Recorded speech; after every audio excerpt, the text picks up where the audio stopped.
রাধা মাধব জয় কুঞ্জ বিহারী জয় রাধা মাধব জয় কুঞ্জ বিহারী জয় রাধা মাধব জয় কুঞ্জ বিহারী জয় রাধা মাধব জয় কুঞ্জ বিহারী গোপীজন বল্লভ জয় গিরিবর ধারী জয় গিরিবর ধারী জয় গোপী জনবল্লভ জয় গিরিবরধারী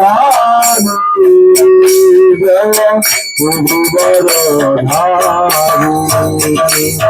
জয় যশোদানন্দন ব্রজ জনরঞ্জন যশোদানন্দন ব্রজ জনরঞ্জন যশোদানন্দন ব্রজ জনরঞ্জন যশোদানন্দন ব্রজ জনরঞ্জন রামতিরবনচারী জয় কুঞ্জ বিহারী রামনতি রামচারী জয় কুঞ্জ বিহারী রাধা মাধব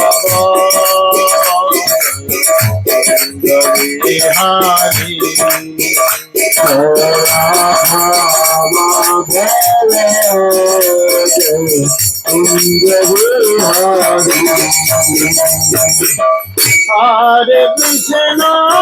হরে Krishna Krishna Krishna Hare Hare Hare Ram Ram Ram Hare Hare Hare Krishna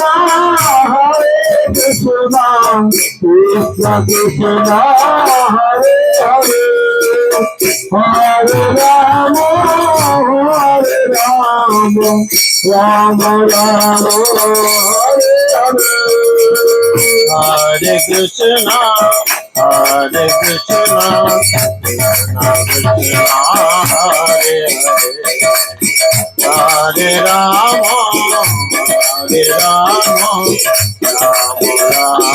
Rama, Hare Hare.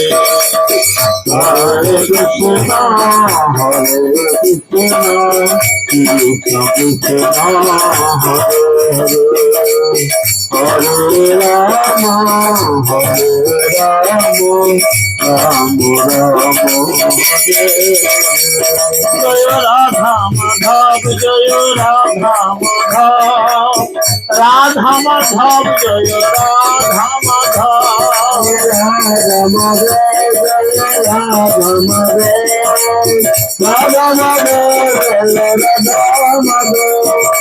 Gauranitai, Jaya Gauranitai, Panchatattva, Jaya Gauranitai,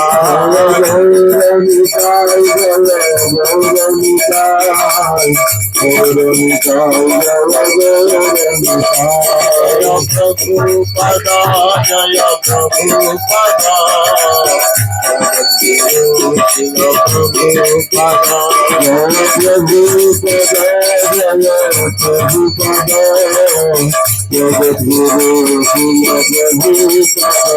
Jaya Jaya Prabhupada, Prabhupada,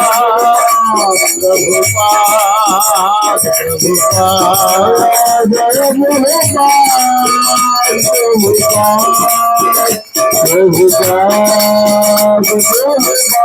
Jaya Jaya Gurudev,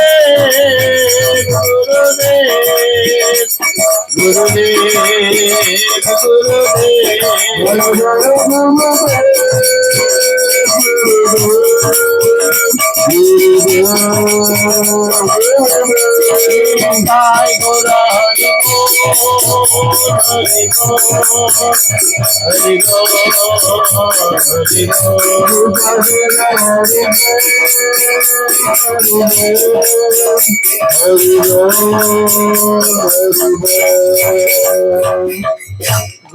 Pramanand.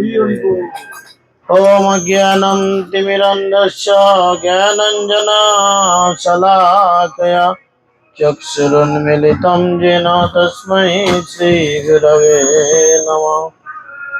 नमोऽयं विष्णुपादाय कृष्णपृष्ठाय भूतले श्रीमते जयपताका स्वामी इति नामिने। नमो आचार्यपादाय निताय कृपाप्रदायिने गौरकथा धामोदाय नगरग्रामतारिणे।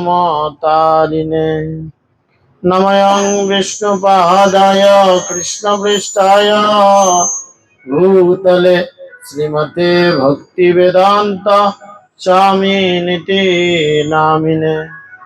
नमस्ते सरस्वती देवे गौरवाणी प्रचारिणे निर्विशेष शून्यवादे पश्चात्तदेशतारिणे। जय श्री कृष्ण चैतन्य प्रभु नित्यानंद श्री अद्वैत गदाधर शिवासदि गौर भक्तवृंद। हरे कृष्णा कृष्णा कृष्णा हरे हरे हरे राम राम राम हरे हरे। मुखं करोति वाचालं पङ्गुं लङ्घयते गिरिं यत्कृपातमहं वन्दे श्रीगुरुदिनतारिणं परमानन्दमाधवं श्रीचैतन्यैश्वरम्। श्रीचैतन्यमनोभीष्टं स्थापितं येन भूतले स्वयं रूपकदा मह्यं ददाति स्वपदान्तिकं। नष्टप्रायस्य भद्रेषु नित्यं भगवत सेवया भगवतेरुत्तम श्लोके भक्तिर्भवति नैष्ठिकी।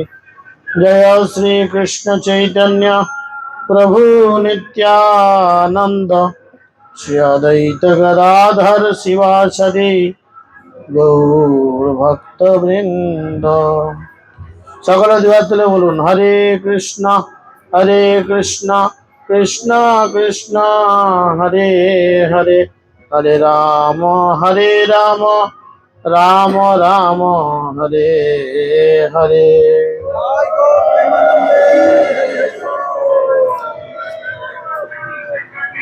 সকলে জোড়হাত করুন আর বলুন ওম নমো ভগবতে বাসুদেবায়। ओम नमो भगवते वासुदेवाय। ओम नमो भगवते वासुदेवाय। हरि ओम तत्सत। हरे कृष्ण। সকলকে আন্তর্জাতিক কৃষ্ণ ভাবনামৃত সংঘ তথা ইসকন নামটের পক্ষ থেকে প্রীতি শুভেচ্ছা এবং অভিনন্দন। আপনারা সকলেই কম বেশি অবগত রয়েছেন যে আগামীকাল আমাদের সকলের অতি প্রিয়, সকলের এই জড়জগতের থেকে গোলক বৃন্দাবন নিয়ে যাওয়ার কাণ্ডারি শ্রীমৎ জয় পতাকা স্বামী গুরু মহারাজের শুভ আবির্ভাব তিথি মহোৎসব। জয় পতাকা স্বামী গুরু মহারাজের শুভ আবির্ভাব তিথি মহোৎসব কি। তো এই আবির্ভাব তিথি প্রত্যেক বছর আমরা মহা সমারোহে পালন করার চেষ্টা করি। তো এই আবির্ভাব তিথিতে আমরা আজ থেকে একদিন আগে থেকে অধিবাস কীর্তন করব। এই অধিবাস কথার অর্থ যে গুরু মহারাজকে আমরা আমন্ত্রণ জানাবো।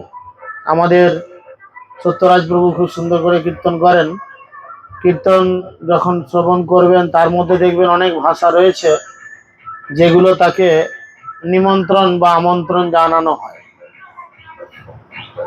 তো গুরু মহারাজকে অভিষেকের দিনে অভিষেক করাটা যতটা না জরুরি, তার থেকে বেশি জরুরি হচ্ছে নিমন্ত্রণ করা। বিয়ে বাড়িতে 500 লোকের রান্না করে খাওয়ানোটা যতটা না জরুরি, 500 লোককে নিমন্ত্রণ করাটা কিন্তু আগে দরকার। যদি নিমন্ত্রণ না হয় তাহলে কিন্তু রান্না করাটা ব্যর্থ হবে, বুঝেছেন? তো সেই জন্য আগামী দিনের থেকে আরো অতি গুরুত্বপূর্ণ দিন হচ্ছে আজকের দিন। তো এই যে জয়পতাকা স্বামী গুরু মহারাজ, আপনারা সকলেই জানেন, ইনি কোনো সাধারণ ব্যক্তি নন। এনাকে ব্যক্তি বলাটাও আমার মস্ত বড় অপরাধ। গুরুদেবকে ব্যক্তিবর্গের সঙ্গে তুলনা করা উচিত নয়, কারণ উনি স্বয়ং মহাপ্রভুর পারিষদ বর্গের মধ্যে অন্যতম একজন, যিনি পারেন আমাদেরকে নিতাইয়ের কৃপা প্রদান করতে। তাই ওনার কেন তো আওয়াজ হচ্ছে দেখো না, বসে আছো ঘুম হচ্ছে নাকি? চ্যাঁ ভ্যাঁ করছে, তখন থেকে চাবড়া বাংলা বন্ধ করে দাও, ঝামেলা চুকে যায়। হরে হরে, হরে রাম রাম রাম হরে। এই জয়পতাকা স্বামী গুরু মহারাজ তিনি নিতাইয়ের প্রেম প্রদান করেন। শিল প্রভুপাদ ওনাকে কৃপা করে এই সমগ্র পৃথিবীর মানুষদের উদ্ধার করার জন্য শিল প্রভুপাদ ওনাকে আদেশ করেছিলেন যে তুমি কমপক্ষে 50,000 শিষ্য গ্রহণ করবে। তো গুরু মহারাজ অলরেডি 50,000-এর থেকেও অনেকটা বেশি শিষ্য গ্রহণ করেছেন বা গ্রহণ করে যাচ্ছেন। তো এই গুরু মহারাজ আমাদের জন্য কিভাবে ভগবানের কাছে প্রার্থনা করছেন, এটা যদি আমরা একবার কল্পনা করি আমাদের বড় অবাক হতে হয়। আমরা এই যে ভক্তিতে যা হোক করে টিকে আছি, খুব ভালো করে টিকে নেই। আমরা যে ভক্তিতে যা হোক করে অন্তত টিকে আছি, তা ভাববেন না যে আমাদের কারুর কেরামতি। একটা মানুষ সব সময় গৌরনিতায়ের কাছে বা রাধা মাধবের কাছে সব সময় এই তোমার ধারে চলছে, চ্যাঁ ভ্যাঁ করছে।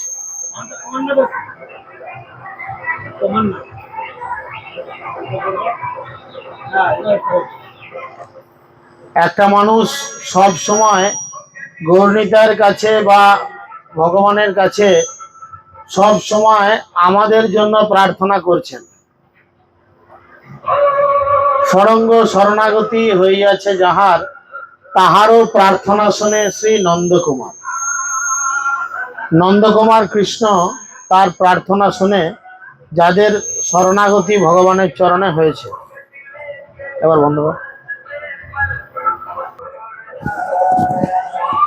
তো তিনি কি করেছেন না, আমাদের জন্য ভগবানের কাছে প্রার্থনা করেন এবং প্রার্থনা করে তিনি আমরা যাতে ভক্তি জীবনে খুব সুন্দরভাবে ভগবানের সেবা পুজো করতে পারি বা ভগবানকে আরাধনা করতে পারি, সেই জন্য তিনি প্রার্থনা করেন।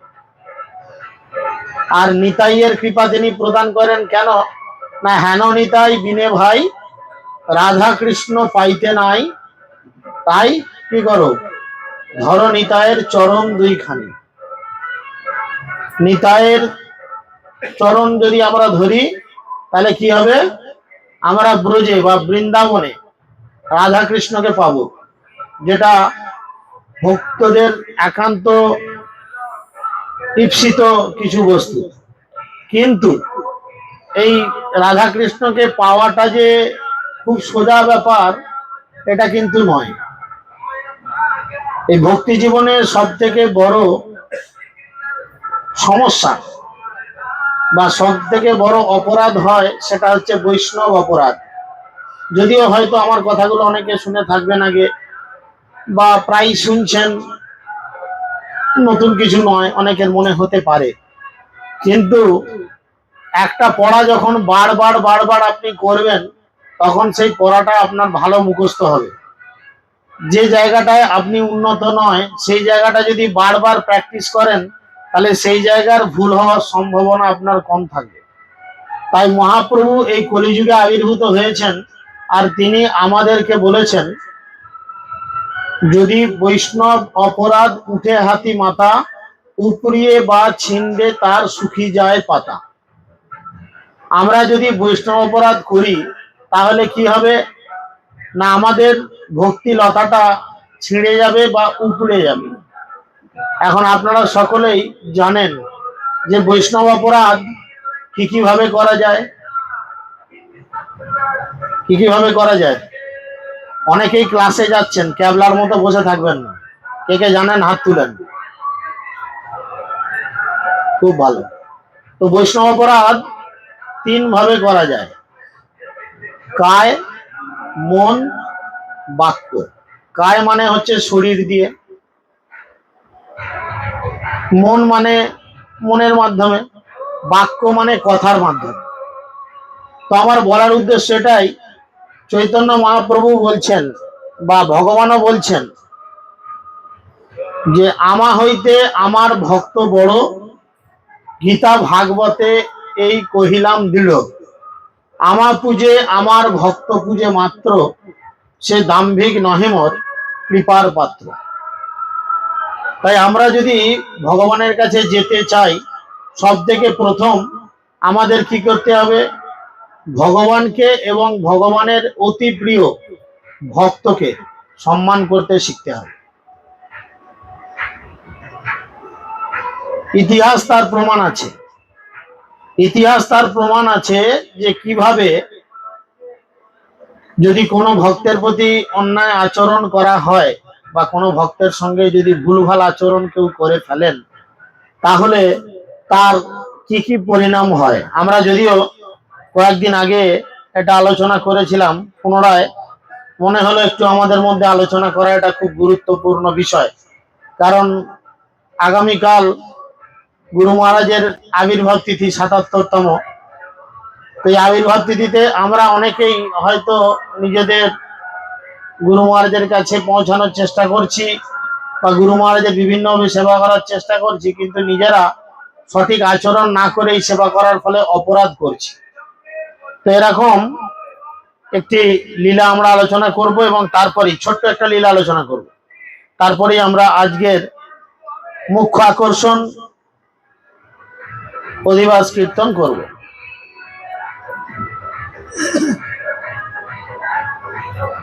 আর অপরূপ শুন গৌরাঙ্গ চরিত, শুনিলে পাইবে ইথে বড়ই পীড়িত। নিজ নিজ জনে সব পথে চলি যায়, কৃষ্ণ কথা রস অঙ্গে আবেশে দুলায়। সেই পথে ছিল কুষ্ঠ ব্যাধি একজন, বিনয় করিয়া কহে প্রভুর চরণ। মহাপ্রভু হরিনাম করতে করতে রাস্তা দিয়ে যাচ্ছেন, আর যেতে যেতে রাস্তায় একটি কুষ্ঠ রোগীর সঙ্গে দেখা। কুষ্ঠরোগী জানেন? কুষ্ঠ ইংরেজিতে যাকে বলে লেপ্রোসি। এটা এক ধরনের কুষ্ঠ, যদিও 3-4 রকম হয়। শুকনো হয়, ভিজে হয়, আবার ভেতরে হয়। ড্রাই, ওয়েট অ্যান্ড ইন্টারনাল আমাদের ডাক্তারি ভাষায় বলে। যেটা ভিজে কুষ্ঠ বা এরকম কুষ্ঠ হয়, সেটা চামড়া পচে গলতে থাকে, এটা খুব 3rd স্টেজ। আর ড্রাই কুষ্ঠ মানে হচ্ছে শুকনো চুলকানি। এই যে গরমের দিন আসছে, বিকৃত করিয়া মুখ চুলকাইতে বড়ই সুখ, বুঝেছেন? তো ভাববেন না যে চুলকানি মানে কুষ্ঠ। তো কুষ্ঠের একটা সিমটম রয়েছে এই চুলকানি, আর একটি থাকে ইন্টারনাল, উপরে কিছু হয় না, যা কিছু ভেতরে হয়। এখন বলতে পারেন হসপিটালে কুষ্ঠ রোগের ওষুধ উঠে গেছে, অবশ্যই প্রত্যেকটা। এখন কি আপনাদের এই সাব সেন্টারেও কুষ্ঠ রোগের ওষুধ দিয়ে যাবে? টিবি হলে যেমন বাড়িতে ওষুধ পৌঁছে দেয়, এই কুষ্ঠ হলে এখনো ওষুধ আছে। কিন্তু এ এমন এক লীলা কথা, এ ডাক্তার, বৈদ্য, হসপিটাল, নার্সিংহোম চতুর্দিকে করার পরেও তার কুষ্ঠ রোগ আর সারে না। তো তখন মহাপ্রভু রাস্তার সামনে তিনি পড়েছেন, ভূমিতে পড়িয়া সেই প্রণাম করে, কাতর হইয়া কিছু সবিনয়ে বলে। সব লোকে বলে প্রভু তুমি জনার্দন, তুমি তো পুরুষোত্তম, তুমি সনাতন, তুমি দেবে সরেশ্বর ত্রিজগত বন্ধু, আমারে উদ্ধার করো করুণার সিন্ধু। তো সেই কুষ্ঠ রোগী কি করেছেন, জোরহাত করে মহাপ্রভুকে বলছেন, হে মহাপ্রভু, তুমি হচ্ছে জনার্দন, তুমি হচ্ছে জগতের নাথ জগন্নাথ, তুমি অগণিত মানুষকে কৃপা করে উদ্ধার করছো, আর তুমি আমাকেও দয়া করে উদ্ধার করার চেষ্টা করো। পতিত পাবন শুনি আইনু তোর ঠাঁই, তারাহ আমারে তুমি সবার গোসাই। চতুর্দিকে শুনতে পাচ্ছি তোমার নাম হচ্ছে পতিত পাবন, তাই তুমি দয়া করে আমার মতো এই পতিত ব্যক্তিকে উদ্ধার করো। আসরিক ভাব সমন্বিত মানুষদের চরিত্র যখন বিপদে পড়ে তখন ঠাকুর ঠাকুর, আর বিপদ থেকে মিটে গেলেই ঠাকুর হয় হেতি কুকুর। বুঝেছেন? যখন বিপদে পড়বেন তখন দুর্গাতলা, কালীতলা, মনসাতলা কপাল ঠুকে ফুলিয়ে ফেলবেন, দুনিয়ার মানসিক করবেন, ছাগল গরু শুয়ার মানুষ ছেলে পুলে বউ মাথা চুল সব যেমনি কাজ মিটে যাবে, তখন কিন্তু বামুন গেল ঘর, নাগল তুলে ধর হয়ে যাবে। এই হচ্ছে আমাদের আসরিক ভাব সমন্বিত মানুষের ক্যারেক্টার। মানলে মানতে পারেন, না মানলে না মানতে পারেন, অসুবিধা কিছু নেই। মানা না মানাটা আপনার ব্যক্তিগত ব্যাপার। তো এখানে তিনি এই জন্য বলছেন, যার কুষ্ঠ হয়েছে সে এখন মহাপ্রভুকে খুব তেল মারছে। এতদিন মহাপ্রভু বাবার ষষ্ঠী পুজো করে দিচ্ছিল, মহাপ্রভু কোম্পানিকে দেখলি রেগে মেগে ঝাঁটা জুতো নিয়ে তেড়ে যাচ্ছিল। এখন বাঁশ খেয়েছে, তাই মহাপ্রভুর চরণে পতিত এখন মহাপ্রভুকে তেল মারছে। প্রভু, আপনার নাম হচ্ছে পতিত পাবন, আপনি আমাকে উদ্ধার করুন, তুমি উপেক্ষিলে নাথ কি হইবে গতি, হেন তেন করে করছে। আর কি বলছে, ওহে অকিঞ্চন নাথ সচির দুলাল, তারহ আমারে প্রভু গোবিন্দ গোপাল। তুমি হচ্ছে অকিঞ্চনের নাথ। অকিঞ্চন মানে, এই কালকে ক্লাস হয়েছে, যারা কালকে ক্লাসে ছিলে হাত তুলে বলো। এখানে অনেকগুলো স্টুডেন্ট আছে, মাথা ঠুকে দেবো দেয়ালে যদি উত্তর না পাই। দু তিনজন তুলছে, বাকিগুলো। একটা প্রশ্ন ছিল, অকিঞ্চম গোচরম কথার অর্থ কি? ফার্স্ট ভাই বলো।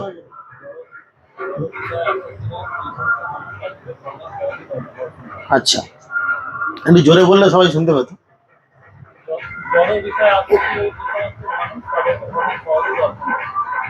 আর আরেকটা অ্যাডজেক্টিভ আছে, ওইটুকু নয়, বলেন। পড়েন নাই বই? সে কি এত পরিষ্কার করে বুঝালাম চেঁচিয়ে। অকিঞ্চম গোচরম, কৃষ্ণ তাদের কাছেই অ্যাভেলেবেল। কাদের কাছে? কাদের কাছে? যাদের কাছে এই জড় সম্পত্তি বলে কিছু নেই, যাদের কাছে একমাত্র সম্পত্তিকে। দেখবেন একটা চলিত ভাষায় কথা আছে, যার নাই কোনো গতি সে খায় হোমিওপ্যাথি। ধৈর্য ধরে ধরে খেতে হবে, সারবে কি না সারবে গ্যারান্টি নাই, আবার সারতেও পারে না, অনেক ব্যাপার, তাই না? তো ঠিক সেরকম। তো সেই জন্য তিনি বলছেন, তুমি হচ্ছে অকিঞ্চনের গতি, আমি এখন অকিঞ্চন। বিপদে পড়লেই আমরা হয়ে যাই ফকির, গরিব মানুষ, কোথা পাবো, আর একটু সেরে গেলেই। সেই জন্য তিনি এখানে মহাপ্রভুর কাছে বারবার বলছেন, এবল শুনিয়া প্রভু করি রুশিলা অন্তর, ক্রোধ দৃষ্টে চাহে কুষ্ঠ ব্যাধির উপর। এইসব তেল মারা কথাবার্তা শুনে মহাপ্রভু রেগে গেলেন।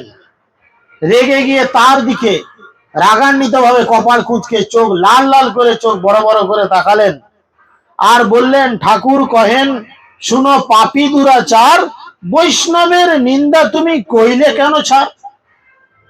মহাপ্রভু বলছেন তাকে, তুমি বড় পাপী, তুমি বৈষ্ণবের নিন্দা করেছো, আর তুমি বলছো তোমাকে আমি ছেড়ে দেবো, কোনো কষ্ট দেবো না?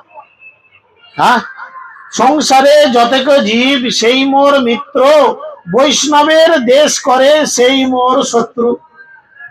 এই জগৎ সংসারে আমার কেউ শত্রু নয়, সবাই আমার বন্ধু, কিন্তু মেনলি আমার শত্রু কখন কে হয়ে যায়? কখন হয়? যখন কেউ বৈষ্ণব অপরাধ করে, বৈষ্ণবের প্রতি বিদ্বেষ করে, বৈষ্ণবকে খারাপ কথা বাজে কথা বলে। আপনে নিন্দয়ে আমি কবু নাহি দুঃখী, শ্রীবাস পণ্ডিত নিন্দায় কেমন হব সুখী। ভগবান বলছেন কেউ যদি আমাকে নিন্দামন্দ করে, গালি দেয়, তাহলে আমি কিছু মনে করি না, কিন্তু আমার ভক্তকে যদি কেউ গালিগালাজ করে, ভুলভাল কথা বলে, উল্টো পাল্টা কথা বলে, আমি তাকে কোনো দিনের জন্য ক্ষমা করি না। আর শ্রীবাস সে হচ্ছে আমার কি, সে হচ্ছে আমার একান্ত অনুগত পার্ষদ, বুঝেছেন? তুমি তাকে এরাম করছো। অকথ্য বচন তুমি কহিলে তাহারে, শত জন্ম ভুঞ্জিলে হোক না ঘুচিব তোরে।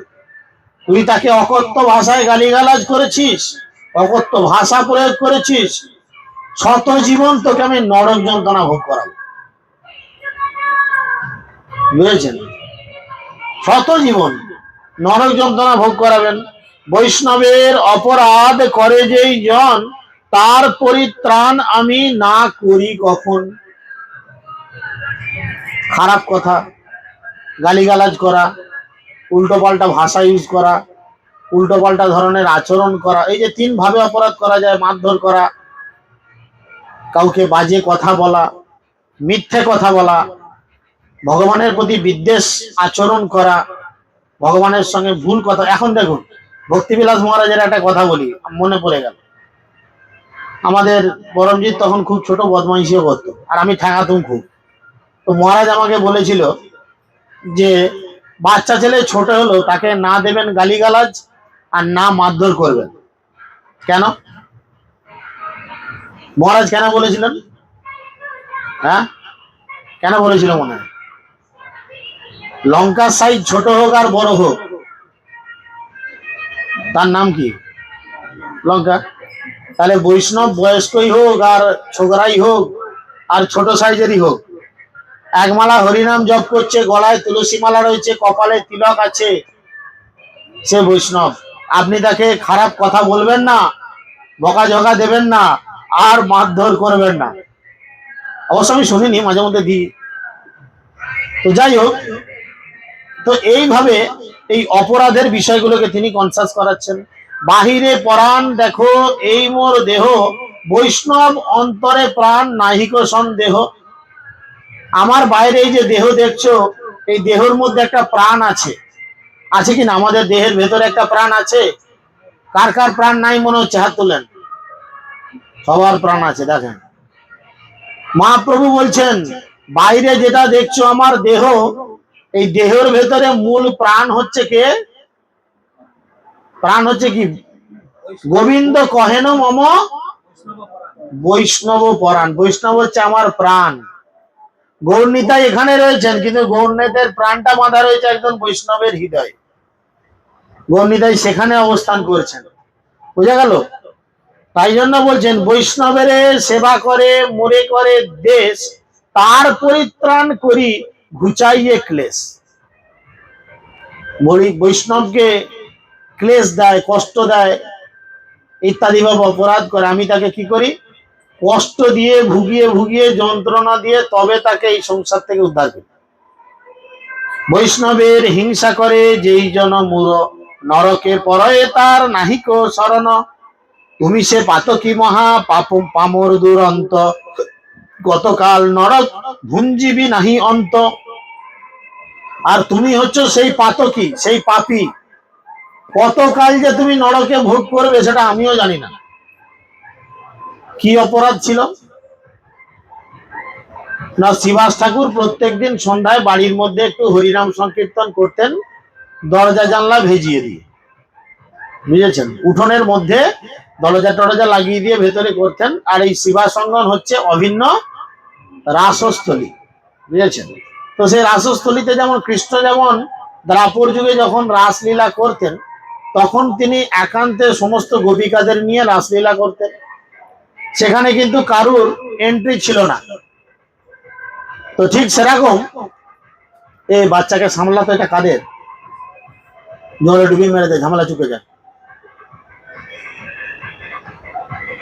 তো সেই জন্য সেখানে কি হয়েছে, তিনি বলছেন এই জায়গা হচ্ছে অভিন্ন রাসস্থলী।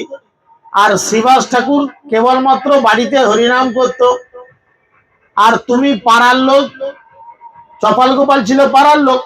পাড়ার লোক কি করতো, যেটা করে আর কি, আমাদেরও করে, তখন মহাপ্রভুর সময় করেছিল। পাড়ার লোকের একটাই কাজ, নাই কাজ তো জানেন না সবাই, একটু জোরে বলে। হ্যাঁ, কাজ না থাকলে খই ভাইতে যায়, এ হচ্ছে পাড়ার লোকের কাজ, বুঝেছেন। বাঁশ নিয়ে এসে একটু আপনার পেছনে গুঁজে দিতে পারলি তাদের বড় আরাম। আপনার হাসি থেকে সব থেকে জ্বলবে পাড়ার লোক বেশি, এটা কিন্তু চরম ফ্যাক্ট। এই সঙ্গীতাকেই জিজ্ঞেস করুন, যারা সব ক্লাস করতে যায়, আমি মিথ্যে কি সত্যি বলছি, যারা টোটো ফোটে ক্লাস করতে যায়, সঙ্গীতাকে রামকৃষ্ণকে পাশাপাশি লোক কি খিস্তি মারে, কেন মারে বলুন তো? সঙ্গীতা করে তাহলে ঘোর, মুখটা ঘোরা, এই হাসিটা দেখলেই লোকের জ্বলে যায় খুব, যে রামকৃষ্ণ তো দীর্ঘইবাদে ওই ব্যবসা করে, হ্যাঁ, দুদিন জোটে কি জোটে না, এরকম ব্যাপার। আর বাসু তো কানা খোড়া হয়ে পড়ে আছে, লরির কেস খাচ্ছে, কোথায় কোন থানায় কেস খাচ্ছে। এরপরে ওরা এত হাসি খুশি থাকে কি করে? এটা এটা শুধু সঙ্গীতা নয়, যতগুলো সঙ্গীতা আছে এখানে সব দুটোর কেস, প্রত্যেকের আপনি লক্ষ্য করে দেখবেন, তারা মাথা চুলকে আলা হয়ে যায়। হ্যাঁ, মাথা চুলকে আলা হয়ে যায়। আমরা এত বাইরে ডিজে করলাম, বক্স করলাম, এত লোকে, হ্যাঁ, ঘাম ফেলে নেচা আলা হয়ে গেল, আর এখানে এরা ঢুকে এইটুকু একটা বক্সের মধ্যে লাগিয়ে মেয়েগুলো ছেলেগুলো দিব্যি আরামে আনন্দে রয়েছে, তো তাই না? তাই তখন পাড়ার লোকের যেমন খুব ফাটে, সেরকম ওদের দুজনের খুব যন্ত্রণা হয়েছে, যে প্রতিদিন সন্ধ্যেবেলা ঢুকে এরা লোকজন মিলে দুমদাম করে মৃদঙ্গ করতাল বাজিয়ে হরিনাম করছে, আনন্দ করছে, তো সহ্য হয় না, তাই তাকে দুর্নাম করতে হবে। দুর্নাম করতে হবে, কিভাবে দুর্নাম করব না, শ্রীবাস ঠাকুর যেহেতু হরিনাম করতেন, তার বাড়ির সামনে কি করেছেন, মানে কালী পুজোর সরঞ্জাম রেখে এসেছেন। মরার মাথা অনেকে করে, মানে কালী পুজো বিভিন্ন মতে হয়তো, ঠিক আমার জানা নেই।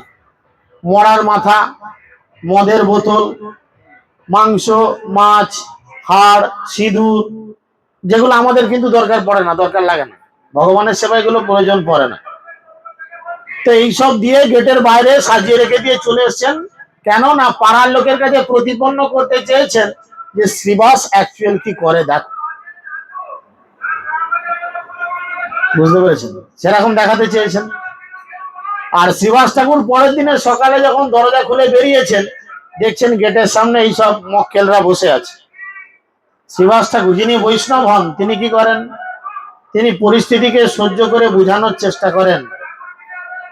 সে সঙ্গে সঙ্গে শ্রীবাস ঠাকুর কি করলেন, পাড়ার বয়স্ক মানুষদের সবাইকে ডাকলেন, ডেকে বললেন, দেখো দেখো আমি কেমন ভণ্ড তার প্রমাণ দেখো, আমি কলাও হরিনাম করি না, অ্যাকচুয়ালি আমি এই মদ মাংস বা এই ধরনের জিনিস গ্রহণ করি।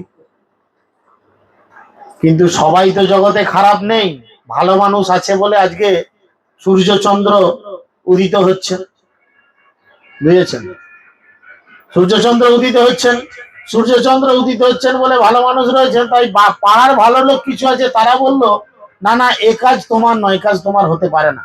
আমরা বুঝতে পেরেছি অ্যাকচুয়াল কালপ্রিট কে, বদমাস কে। তখন তারা কি করলেন, সেই জায়গাকে সাফ করলেন, সাফ করে দিয়ে গঙ্গা জল ছিটিয়ে শ্রীবাস ঠাকুরকে তার নিজের মতো করে সেবা পুজো করার জন্য অনুরোধ করলেন। এদিকে কিছুক্ষণ আগে মহাপ্রভু বললেন যে যদি কেউ বৈষ্ণব অপরাধ করে তাহলে তাকে কোনোভাবে ক্ষমা হয় না। এদিকে এদের কি হলো না, এই কাজ করার ফলে শরীরের মধ্যে কুষ্ঠ ব্যাধি দেখা দিল, তীব্র যন্ত্রণা হবে। কোনোদিন কারুর মানে হাত পা কেটে গিয়ে ঘা হয়ে, পুঁজ হয়ে, শোষ হয়ে গেছে, গলে গলে পড়ছে, পোকা বেরোচ্ছে, এরম কন্ডিশন এসেছে, কেউ জানেন বা কাউকে দেখেছেন এরম হয়েছে? দেখবেন কি তীব্র যন্ত্রণা পায় তারা, শরীরের চামড়াগুলো পচে যখন টপকে টপকে পড়বে, সেটা যে কি বেদনাদায়ক, যার হয় তারা কিন্তু বুঝে। সামান্য একটু নখের কোণে নখকুনি হলে কি টনটন ঝনঝন করে আমাদের, হয় না? আর চামড়া গলে গলে যখন পড়বে তখন কি আরাম হবে। এদের দুজনে ধীরে ধীরে এরাম হলো।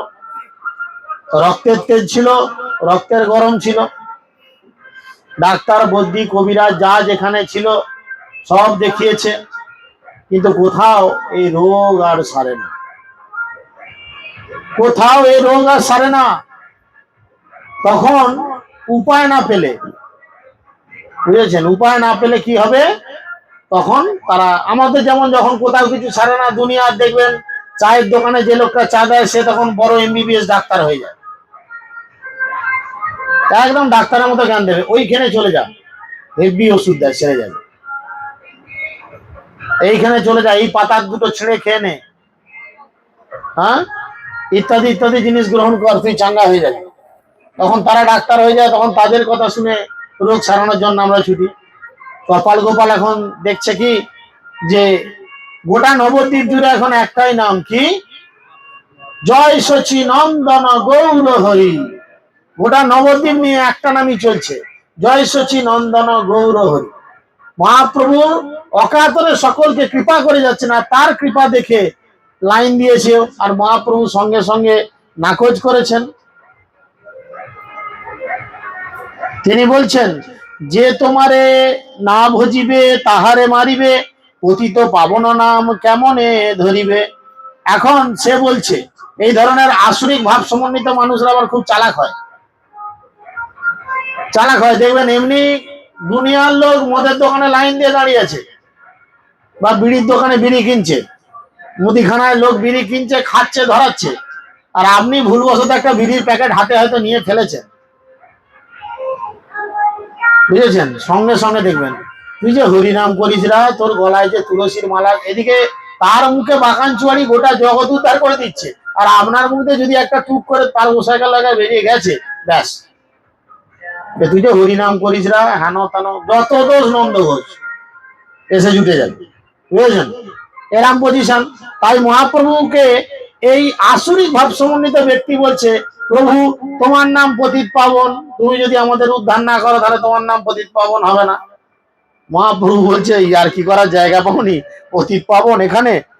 জয় বিশ্বম্ভর নাম সবার কল্যাণ, জয় মহাবাহু নাম ধর্ম সেতু অধিষ্ঠান, তোরে সেতু বন্ধে লোক হবে ভব পার, আমারে না ফেলো প্রভু সচির কুমার, দেখিয়া করুণা যদি হইয়াছে হৃদয়, তথাপি বৈষ্ণব স্বতন্ত্রতা নয়।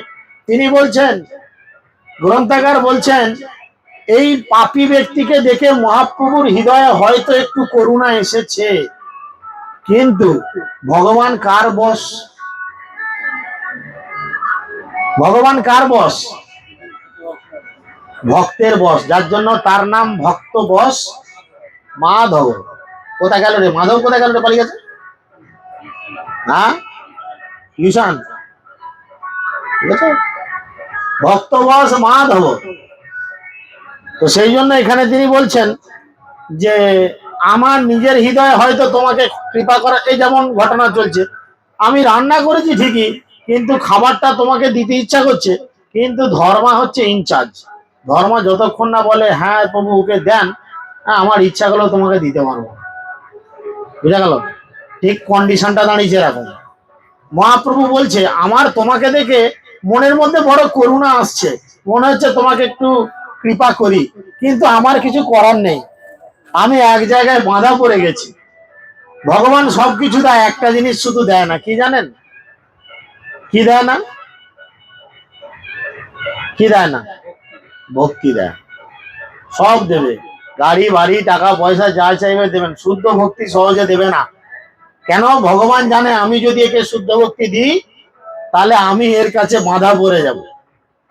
বাঁধা পড়ে যাবো মানে কি, সে যা বলবে তাই শুনবো, যাই চুপ করে বস, চুপ করে বসে থাকবে, আই ওঠ, উঠবে, হাঁটাহাঁটি কর, হাঁটবে, আমি একটু হাওয়া কর, হাওয়া করবে। যদিও ভক্তরা এরকম করে না, আমি বুঝানোর সাধ্যে বলছি, এই পজিশন। তাই তিনি বলছেন, তথাপি বৈষ্ণব বশ স্বাতন্ত্রতা নয়, ইহা জানি গেলা প্রভু শ্রীবাস আলয়, বসিয়া সকল কথা কহে মহাশয়। মহাপ্রভু দেখলো সত্যি খুব কষ্ট পাচ্ছে, বৈষ্ণবের হৃদয় অপরের প্রতি সবসময় দয়াশীল। তাই মহাপ্রভু গেলেন শ্রীবাসের বাড়ি, গিয়ে শ্রীবাস ঠাকুরকে বুঝিয়ে বললেন, শ্রীবাস অনেক হয়েছে, ও নিজের দুষ্কর্মের জন্য শাস্তি অনেক পেয়েছে, এবারে এবারে ওকে ক্ষমা করে দাও, ও অনেক শাস্তি পেয়েছে, ও বুঝতে পারছে আমি কি ভুল করেছি, তুমি এবারে ওকে ক্ষমা করে দাও। মহাপ্রভু দেখুন স্বয়ং ভগবান, তিনি কিন্তু কোন রকম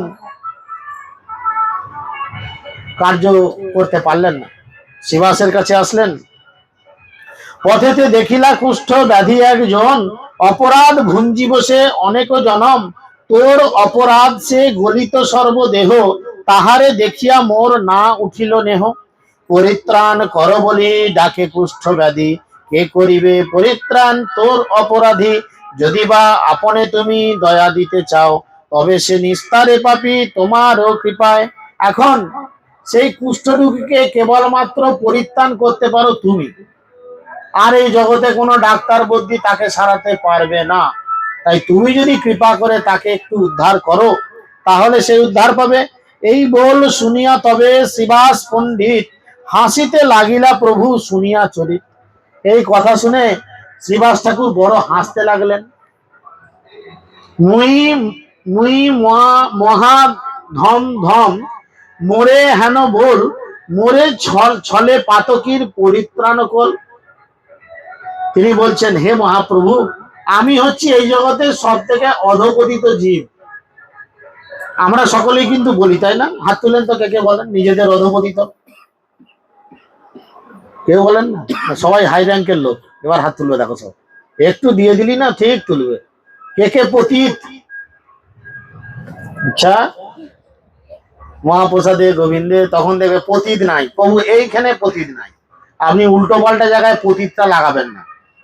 পতিত লাগাবেন যখন কথা শুনবো, পতিত লাগাবেন যখন কীর্তন শুনবো, তখন পতিত। কিন্তু মহাপ্রসাদে গোবিন্দে বললে আমরা আর পতিত নাই, তখন খাউড়ের বংশধর, খেতে বসে যাবো, সব মুতমুতি করবো। মহাপ্রভু এখানে শিবাস ঠাকুর বলছেন, শিবাস ঠাকুর বলছেন কি না, মুই মহাধম মোরে হেন বল, মোরে ছলে পাতকীর পরিত্রাণ কল। মহাপ্রভুকে বলছেন, তুমি আমার মতো অধমকে দিয়ে ওরকম একটা মহাপাতকীর পরিত্রাণ করতে চাইছো, আমি নিজেই তো অধপতিত। মোর ঠাই তার দোষ ঘুচিল সর্বথা, প্রসন্ন হইনু আমি ঘুচুক তার ব্যথা। যদি প্রভু তুমি মনে করো আমি প্রসন্ন হলে, আমি খুশি হলে, বা আমি তার অপরাধ ক্ষমা করে দিলে সে ভালো হবে, সে সুস্থ থাকবে, তাহলে আমি ক্ষমা করে দিলাম। এটা হচ্ছে বৈষ্ণব, বুঝেছেন? তিনি ব্যথা করিয়ে দিলেন। এবল শুনিয়া প্রভু করে হরিনাদ, নিস্তারিল কুষ্ঠব্যাধি হইল প্রসাদ। তথা গঙ্গা তীরে সেই ক্ষণে কুষ্ঠব্যাধি, পাইল শিবাস কৃপা পরম ঔষধি। দিব্য দেহ সেইখানে হইল তাহার, গৌরাঙ্গ বলিয়া ধায় আরতি বিথার। এই বলে মহাপ্রভু শিবাস ঠাকুরকে হাতে ধরে নিয়ে গেছেন, আর নিয়ে গিয়ে তিনি কি করেছেন, ওই জায়গায় যেখানে এই কুষ্ঠরোগীটা ছিল তার কাছে গেছে, আর সেই কুষ্ঠরোগী ছুটে এসে শিবাস ঠাকুরের চরণে পতিত হয়েছেন, আর পতিত হতে শিবাস ঠাকুর তাকে ক্ষমা করে দিয়েছেন। এখানে বলছেন এটা হচ্ছে মহা ঔষধ, এই রোগ থেকে বেরোনোর মহা ঔষধ, বুঝেছেন? এই যে পাইল শিবাস কৃপা পরম ঔষধি, সঙ্গে সঙ্গে দিব্য দেহ সেই ক্ষণে হইল তাহার, গৌরাঙ্গ বলিয়া ধায় আরতি বিথা। সঙ্গে সঙ্গে তার সেই গলিত কুষ্ঠ দেহ, মানে এত কুষ্ঠ হয়ে গেছে যে পাশ দিয়ে হেঁটে গেলে কুকুরগুলো পর্যন্ত কাছ দিয়ে ঘাসে না, তার গা থেকে এত পচা গন্ধ বেরোয়। আর সেই লোক শিবাসের স্পর্শে, শিবাসের অপরাধ খণ্ডন করে দিতে মুহূর্তের মধ্যে একটা দিব্য দেহ ধারণ করে, দেবতাদের মতো সুন্দর। আর আশেপাশে যারা যারা ছিল সবাই তখন কি বলল, গৌরাঙ্গ গৌরাঙ্গ গৌরাঙ্গ গৌরাঙ্গ, এই বলতে লাগলো। কোথা গেল গৌরচন্দ্র অন্তরের চন্দ্র, এমন কে তারে ভব ব্যাধি মহা আন্ধ। এথা গৌরচন্দ্র শ্রী নিবাস ঘর হইতে, কুষ্ঠ ব্যাধি দেখিবারে চলিল তুরিতে। পথ কুষ্ঠ ব্যাধি সনে হইল দর্শন, ধরিয়া পড়িয়া ভূমে প্রভুর চরণ।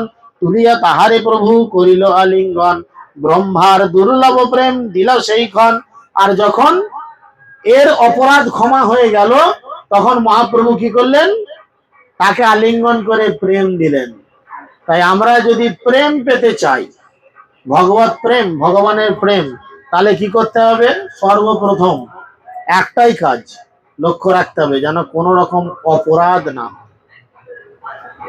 তিনভাবে অপরাধ, কোনোভাবে কারুর চরণে অপরাধ যেন না হয়।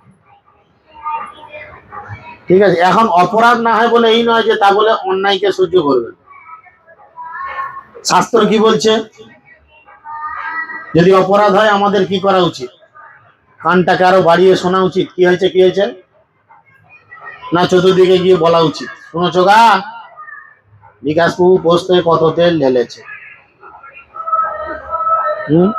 কি করা উচিত?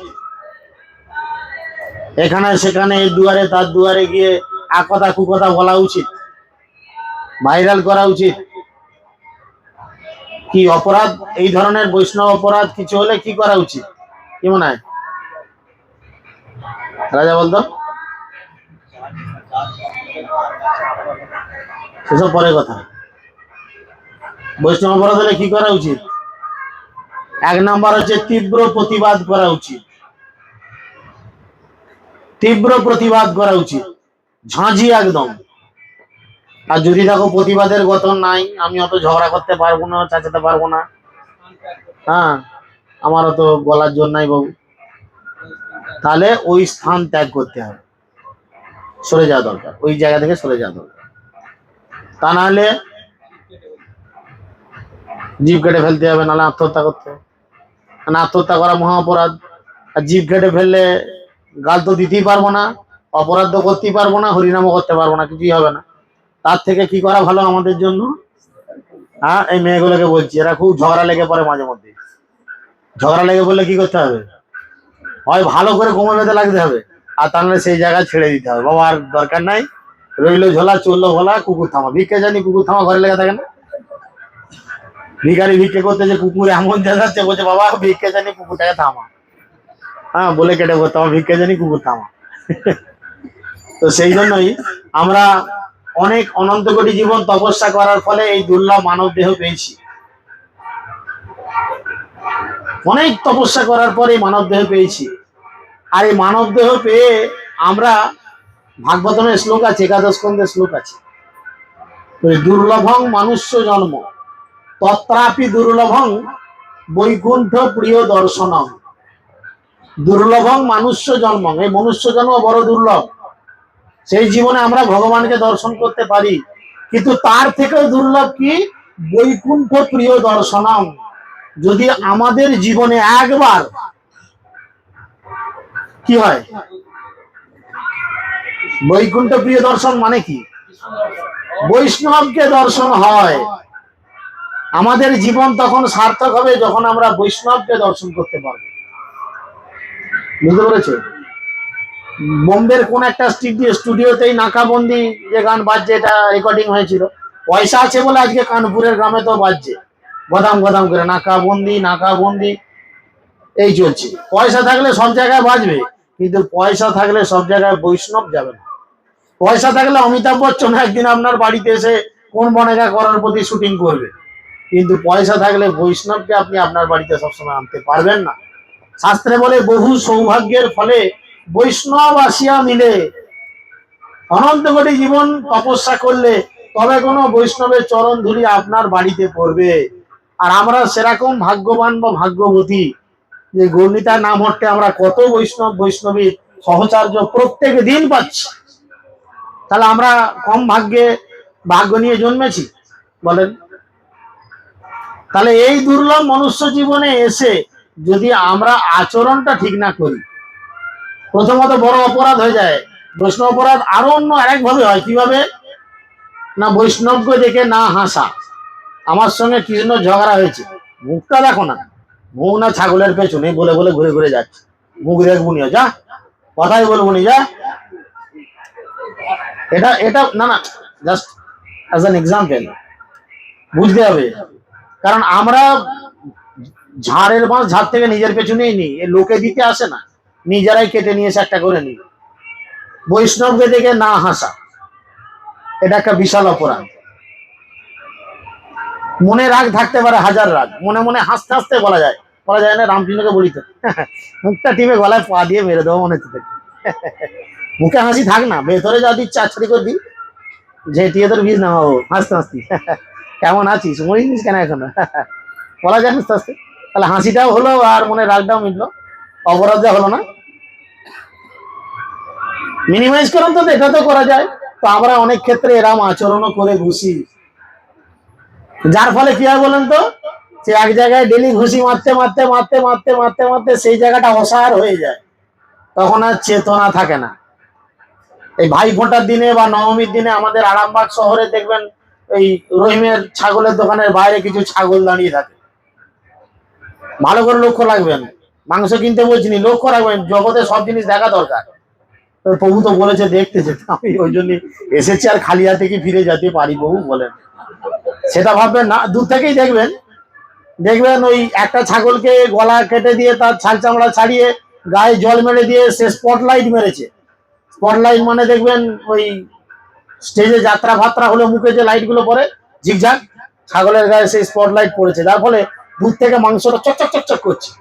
আর ওই রেলিং এর গায়ে গোটা 5-6 ছাগল বাঁধা আছে, তারা এই কাঁঠাল পাতা আম আম আম করে চিবুচ্ছে, আর একে অপরকে জিজ্ঞেস করছে, আচ্ছা ও কি খেতে বলতো, এত ফর্সা কেন, আর ওর মাথাটা গেল কোথা, হ্যাঁ আমাদের আছে ও গেল কোথা কি জানি, এটা কোন দেশের কোন কোন মডেলের গাড়ি কে জানে,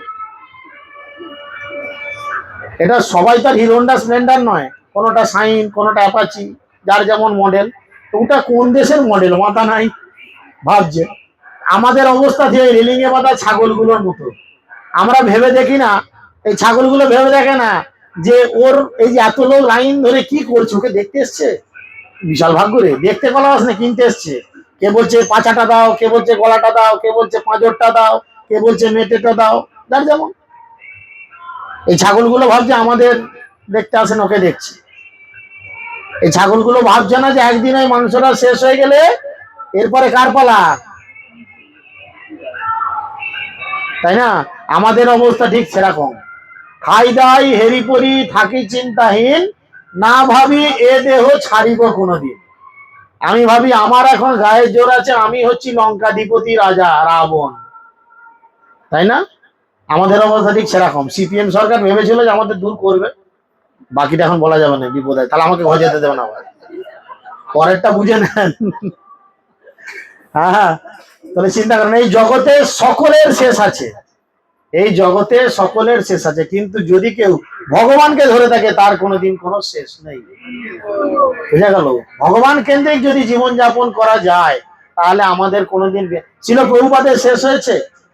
হ্যাঁ, সেই আমি যখন এইটুকুন ছিলাম, বেদের মেয়ে জ্যোৎস্না দেখতে গেলাম আমার মায়ের হাত ধরে করুণাতে, তার গান বোধহয় বছর দুয়েক চলেছিল, কি গো মা, বছর খানেক বছর দুয়েক হয়তো চলেছিল, খুব সিনেমা হলো বিশাল বীর ব্ল্যাক, এখন আর নাই, এখন আর সে গানও চলে না, সে নায়ক নায়িকাও বেঁচে আছে না মরে গেছে তাও জানিনি, যাই হোক, ঠিক আছে। কিন্তু চিন্তা করেন, ছিল প্রভুপাদ 1966 সেই যে ইসকনকে প্রতিষ্ঠা করলেন, কোথায় করলেন? লস অ্যাঞ্জেলেস, সেখানে প্রতিষ্ঠা করলেন। আজ 2026, চিন্তা করেন, আমাদের মতো বাঙালি, আপনাদের এই এই জাতের একদম এইটা দে পারা না, হ্যাঁ দে পারা তো, বাসন্তী দে, অমুক দে, কি দেবে জানেনি দে, সেরকম আমাদের দাদু হচ্ছে অভয় চরণ দে, দে কি দিয়েছে, কি দিয়েছে, কি দিয়েছে বলেন, কি দিয়েছে? গোলকের প্রেম ধন হরিনাম সংকীর্তন দিয়েছে কিনা, এমন ব্যায়াম দিয়েছে, চিন্তা করে দেখেন, কিবা বুড়ো কিবা বুড়ি। এই আজকে সকালেই আমি কারোর সঙ্গে ফোনে কথা বলছিলাম, মানে আমাদের ভক্তদের মধ্যে কার নাচ খুব ভালো লাগে, সে বলে আমাদের সঙ্গীতা কিন্তু খুব ভদ্রভাবে নাচে, খুব, হ্যাঁ সঙ্গীতা ভালো নাচে। আরে না, এ ভুল করছিস, আমার মাকে একবার ছেড়ে দিবি নাচতে, যাবে গান দিয়ে, তারপর দেখবি ও নাচে, তার নাচে ছন্দ, শিবের মতো হাত পা তুলে এমন লেগে পড়বে হঠাৎ করে, কারণ অঙ্গ প্রত্যঙ্গ গুলো সব ব্যথা হয়ে গেছে, যেটা যেদিকে বাঁকতে চায় সেদিকে বাঁকিয়ে দেয়, কি করবে, হাঁটু ব্যথা, কোমরে ব্যথা, কনুয়ে ব্যথা, সব ব্যথা। তো দেখুন, এই হচ্ছে কৃষ্ণ নাম, এই হচ্ছে তার ভাব। যে তাকে উপাজয়ে তার কি হয়, তার ভাব উদয় হয়ে যায়, তার মধ্যে ভাব দিয়ে দেয়। ছিল প্রভুপাদ, তিনি আমাদের একদম এই একাদশ শ্রেণীদের লোক তেলিবার চাকাটি কি করলো, গোটা জগৎ জুড়ে ভগবানের নাম প্রচার করলো। আজকে লক্ষ্য করে দেখুন, গোটা পৃথিবীর বুকে যদি কোথাও হরিনাম প্রচার হয়েছে, কেবলমাত্র আন্তর্জাতিক কৃষ্ণ ভাবনামৃত সংঘ তথা ইসকন। আমরা তার সঙ্গে যুক্ত হয়েছি, দেখতেই পাচ্ছেন। ছিল প্রভুপাদ রয়েছেন, গুরু মহারাজ আছেন, ভক্তিবিনোদ ঠাকুর আছেন, এদিকে আমাদের নামহট্টের সব কান্ডারিরা রয়েছেন, গৌরাঙ্গ প্রেম মহারাজ, গৌরচন্দ্র মহারাজ, পদ্মনেত্র প্রভু, এবং আমাদের এখানে অগণিত সৈনিক ভক্ত রয়েছে। প্রভুপাদের সেনাপতি ভক্ত এখানেও অনেকে রয়েছে, কেউ চক্রবর্তী, কেউ মহাচক্রবর্তী, কেউ উপচক্রবর্তী, কেউ সেক্রেটারি, এখানে অনেকেই রয়েছে। তাই সকলকে এই বিষয়ে কনসাস হতে হবে এবং সব ভক্তদের মধ্যে এই শিক্ষা দিতে হবে। যদি আমরা একে অপরকে সত্যি ভালোবাসি, তাহলে কি করতে হবে? নরকে যেতে হবে? নরকে গেলে তো দেখা হবে না, একমাত্র একটাই জায়গা যেখানে গেলে আবার সবার সঙ্গে দেখা হবে। আমি যদি আমার স্ত্রীকে প্রকৃত ভালোবাসি, আমাকে কি করতে হবে? আমার স্ত্রীকে গলা টিপে মেরে ফেলতে হবে, যাও মরে যাও। কি করতে হবে? তাকেও ভক্ত বানাতে হবে, তাকেও ভক্ত বানাতে হবে। তাহলে কি হবে? আমি মরে গেলে যাব গোলক বৃন্দাবন, আমার স্ত্রী ভক্ত, সে মারা গেলে সে কোথায় যাবে? গোলক বৃন্দাবন। আমার বাপ ভক্ত ছিল, সে 3 বছর হলো মরে গেছে, সে কোথায় গেছে? সে গোলক বৃন্দাবন, সেখানে যে পুড়িয়া মরছে। ঠিক আছে, আবার আমার ছেলেও যদি ভক্ত হয়, সে মরবে একদিন, সে মরে কোথায় আসবে? তাহলে এরম যদি আমরা সবাই ভক্ত হই, চিন্তা করেন এই গৌরনীতায় নামট্ট সঙ্গের যে আমাদের 80-90টা সঙ্গ, সবাই যদি ভক্ত হই, আমরা সবাই একদিন একে একে দেহত্যাগ করবো, একে একে কোথায় যাব? ভগবানের কাছে যাব। সেখানে গিয়ে হয়তো ভগবানকে আমরা বলবো যে ভগবান, আপনার নাম প্রচারের জন্য আমাদের একটা সুযোগ দেয়া হোক। আমাদের সত্যরাজ প্রভু আছে, আপনার নাম ফাটিয়ে গায়। আমাদের কৃষ্ণ প্রভু আছে, একদম কুমার শানু নকল করে দেয়। আমাদের সুশান্ত আছে, একদম কাঁপিয়ে ঝাঁপিয়ে দিয়ে দেয়। হ্যাঁ, আমাদের পরমজিৎ আছে, এমন বাজাবে, হ্যাঁ ভগবান আপনিও নাচবেন। এসব আছে। আমাদের রান্নার স্টাফ আছে, হ্যাঁ রাধারানীকে এমন হেল্প করবে, দেখবেন আলু পোস্তে আলু দিতেই ভুলে যাবে, দেখবে দারুণ টেস্ট হবে। হ্যাঁ, ইত্যাদি ইত্যাদি। আমাদের আরতি করার ভালো লোক আছে, আমাদের ডেকোরেশন করার মাতাজি প্রভুরা রয়েছেন। আপনি শুধু একবার সুযোগ দেন, এটা ভালো হবে না নিজেদের মধ্যে কাঠকুচারি করে আর তার পেছনে কাটি গুঁজে সেও নরকে যাবে আর তুমিও নরকে যে ওরে বাপরে মরে গেল করবে। মানুষ বুদ্ধিমান জীব, একটু ভেবে দেখবেন। আমরা এই জীবনেই ভগবত ধাম চলে যেতে পারি। তো যাই হোক, আজকে বেশি সময় নেই, 10 মিনিট টাইম বার্তা খরচা করেছি, ক্ষমা করবেন। তা এখন অধিবাস কীর্তন হবে, গুরু মহারাজের অধিবাস হবে।